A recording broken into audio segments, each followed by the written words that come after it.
Hello everybody, welcome to my channel. I am David.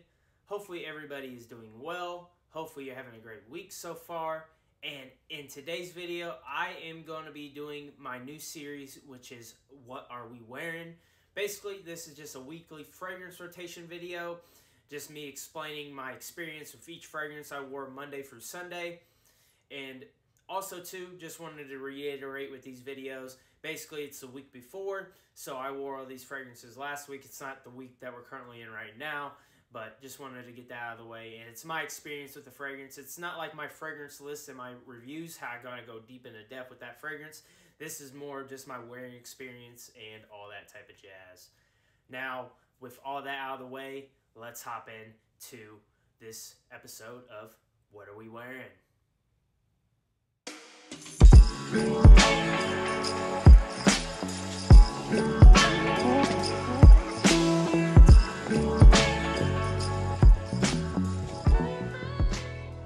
First one up, which is Monday, of course.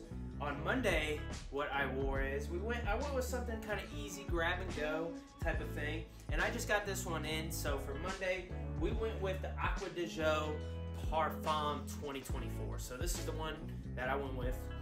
Now this is different than the 2023 version. Don't want to get it mixed up. And man, this one is more to that Profumo DNA. If you really enjoy that one, I highly recommend checking this one out other than the 2023. 2023 is going to be more of that fresh, more of that green. This one is going to be more of the incensey feel that Profumo had.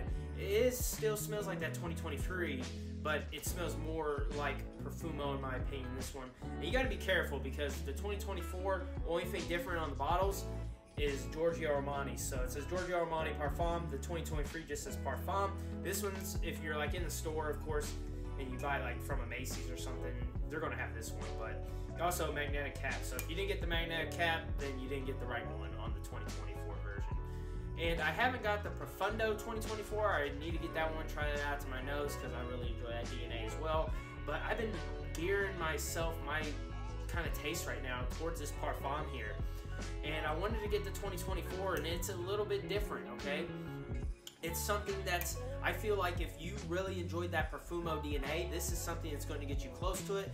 And I think this, you know, even if you did have the 2023, I think the 2024 is worth checking out and investing. I know a lot of fragrances are expensive now, but man, this one lasted a little bit longer, gave me more of that incensey feel, a little bit green on the edges of the fragrance, and it was just fresh, got that marine note that that Acqua di Gio has in it, and overall, very pleased with my wearing. This one lasts me about 7 to 7.5, even 8 hours per se. On clothes, it was longer than that, and it projected longer.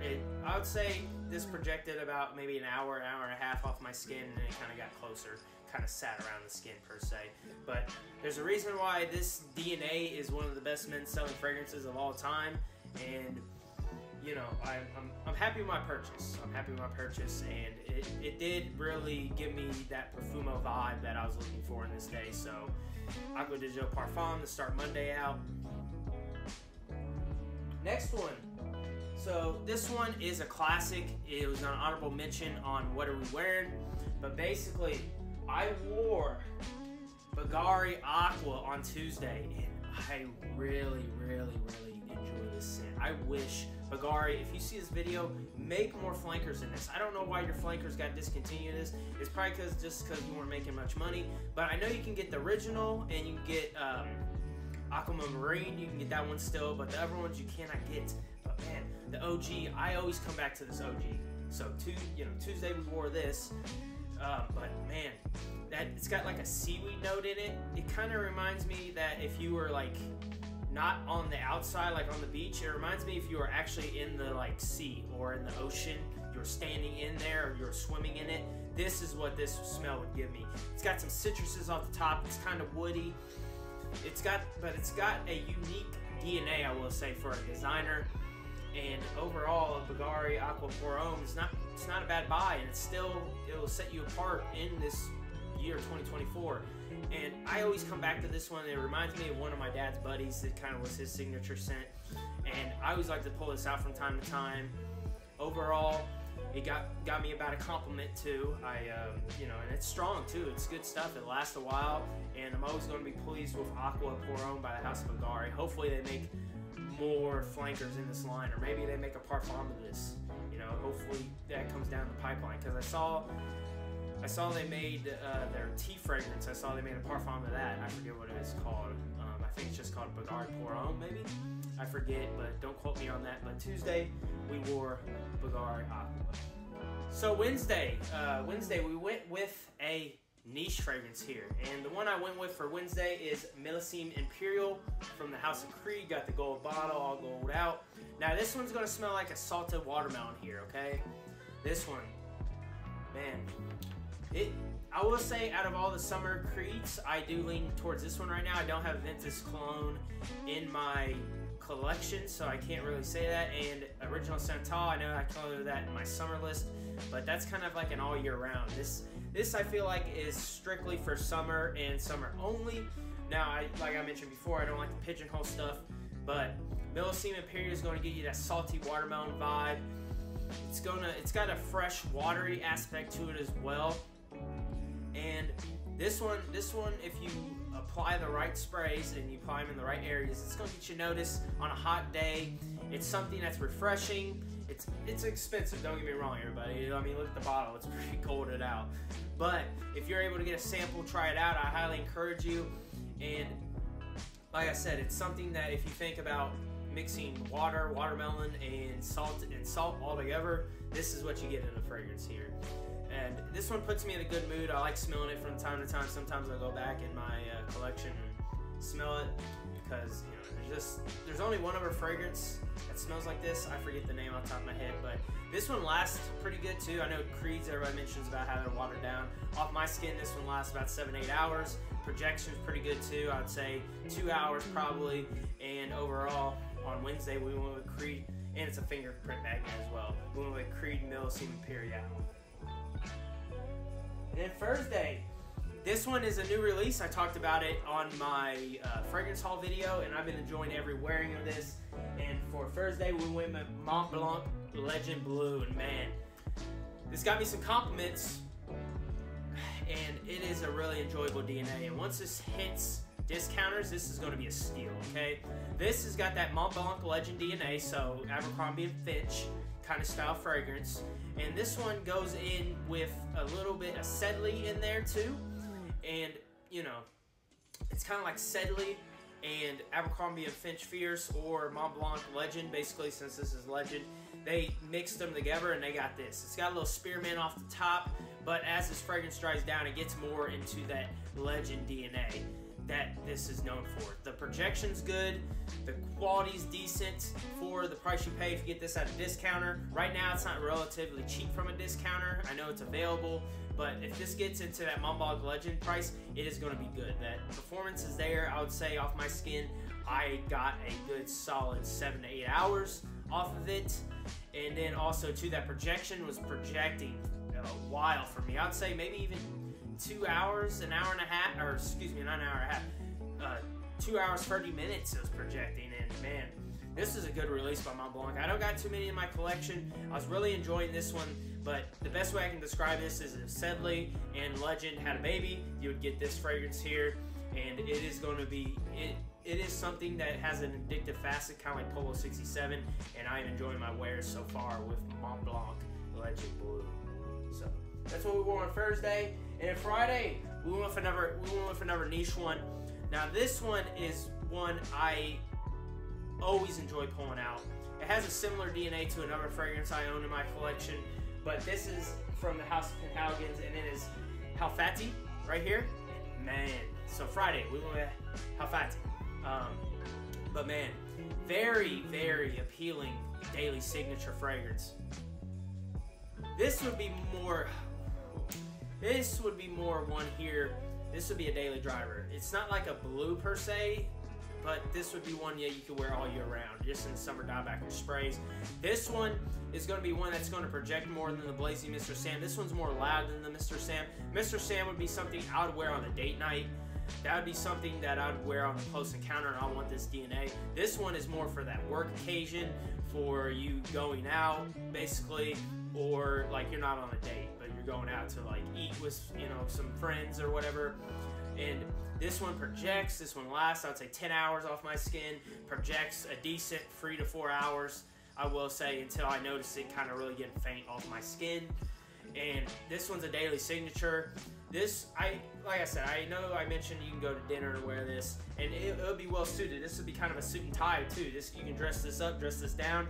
But in my opinion, I'd wear this more per se to work, and I'd wear the Blazing Mr. Sam more if I went out per se. If I had both of them, I had my choice. If I only had one, then I'd probably go, if you like your more rain back fragrances, I'd go with the Blazing Mr. Sam. If you like them more loud, if you like them projecting more, then Hafati's gonna be the one for you. This is a woody fragrance. It's got a little citrus off the top, so a little freshness, and it's overall, like I said, it's just a very well blended, overall well projecting fragrance, and it's always going to be in my rotation some shape or form, this DNA. And I'm happy with my purchase of Penhaligon's Hafati. I highly encourage you, out of all these fragrances here, there's a good fragrance week for wearing. I highly encourage you to get samples of all these, try them out for yourself, see what you think personally. But Friday we went with Hafati, got the little bow tie here as well. So now we're getting into sample Saturday and Sunday, and this is where I bring samples with me because I'm at work all day. I don't want to keep the big bottles in my bag. And for Saturday, we went with another Louis Vuitton. Like last one, what are we wearing? I went with Louis Vuitton. I'm really testing these fragrances out. And we went with California Dream for Saturday. California Dream is something that is the same as on the beach. So what I mean by that is it's going to lean slightly feminine, but it's kind of right in the middle. I will say a man can pull this off perfectly. It's got some pear in there, I think, and also too it's got that musk that Louis Vuitton's known for.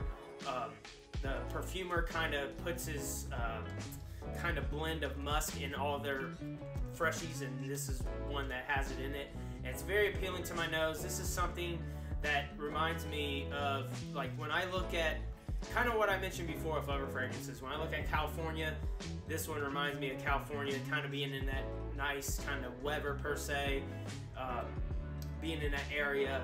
And overall, it's very fresh, very appealing. It's not going to offend anybody. And overall, the projection, the performance is good for me. Nothing nuclear, nothing too crazy. But this is a freshie, and I'm very happy, and I can't wait to give this more testing. And it hasn't been too hot where I've been at, so I want to give this testing in a high heat and see how it does. But overall, California Dream is one that can appeal. It's very unisex. Anybody can pull off, and you know, I can't wait to wear it more and more and more. It's kind of like on the beach. Can't wait to wear it more and more and more. So to, you know, get a full feel of it, get the reason behind the fragrance, and, you know, maybe even possibly get a full bottle, even though these bottles are expensive. So Saturday we went with Louis Vuitton California Dream. So there it is. And then Sunday, last but not least, we went with a designer sample that I got from Macy's, and it was John Varvatos XX Intense. So let me see if I can get the XX. I don't know if you guys can see that. So Sunday we went with this. And this has got some coffee in it. It's got some masculine florals in it, such as some white flowers per se. And you do get those white flowers as this fragrance. It's kind of fresh in that opening a little bit. But as this dries down, it's dark. It kind of reminds me of a that original XX DNA. I've smelled it. I don't have a bottle of that. But it's more amped up. It's got some coffee in there. That coffee's around the whole time. Very, very nice base to this fragrance here. That freshness, and then it gets darker. This is going to be something more for the fall and winter time. I just want to spray it on and test it because I've been looking forward to getting this. You can't get it at discounters right now, but once this hits discounters, I'm definitely going to pick up a bottle of it and pick up some more John Varvatos fragrances. I definitely want to get more into the house, especially for the price you can get them at discounters. But overall, I'm very pleased with this. A lot of freshness. You got to like your white florals off the top. It's not, the white florals aren't overpowering. I get more of the coffee in this fragrance here, and that's why I really enjoy it. And it's got a little sweetness in it too, okay? So it's got some good depth to it. And this one isn't like your usual John Varvatos fragrances. It lasts a while. I will say I probably got about 7 hours, and that projection was good too. For the first 2 hours, I was smelling it. I kept smelling it, and I got to give this one more testing because I was just trying it in air conditioning. I didn't try it outside to see how well it did, but overall, to my taste, I'm definitely going to give this one more wears, and Sunday was the day to definitely try this one out and see what I thought about it. So John Varvatos XX Intense, the new one's going to round out this list, so we wore that on Sunday. Let me know in the comments down below if any of you have tried any of these fragrances I listed on this What Are We Wearing episode. I'll be really interested to hear. And let me know if you're looking forward to wearing or trying out any of these fragrances. I'll be very curious as well. And with all that out of the way, if you have not yet, make sure to subscribe to the channel, and I will see you all on the next video.